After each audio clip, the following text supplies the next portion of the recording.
Marco Rubio a tenté de rassurer l'Ukraine et ses alliés à l'issue des discussions à Genève entre Américains, Ukrainiens et Européens cherchant à mettre fin à la guerre.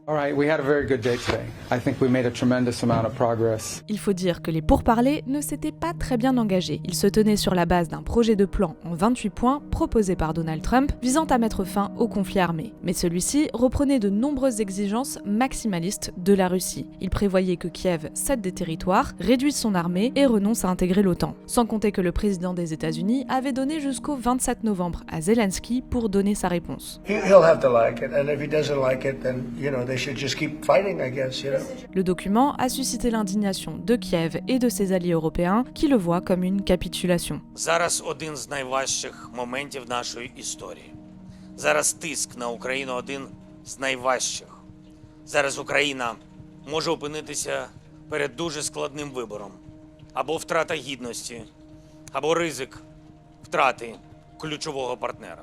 Donald Trump a reproché une nouvelle fois le manque de gratitude des Ukrainiens dans un post sur son réseau social. Volodymyr Zelensky a alors fait part de sa reconnaissance personnelle ainsi que celle de l'Ukraine envers les États-Unis et Donald Trump. C'est dans ce contexte que Marco Rubio est allé à la rencontre de la délégation ukrainienne à Genève ce 23 novembre. Sans désavouer le plan de Trump, il l'a qualifié de document de travail. It evolved. This is a living, breathing document. Every day with input, it changes. Et il a relativisé l'ultimatum du 27 novembre. The deadline is we want to get this done as soon as possible. Obviously, we'd love it to be Thursday. We'd love to be.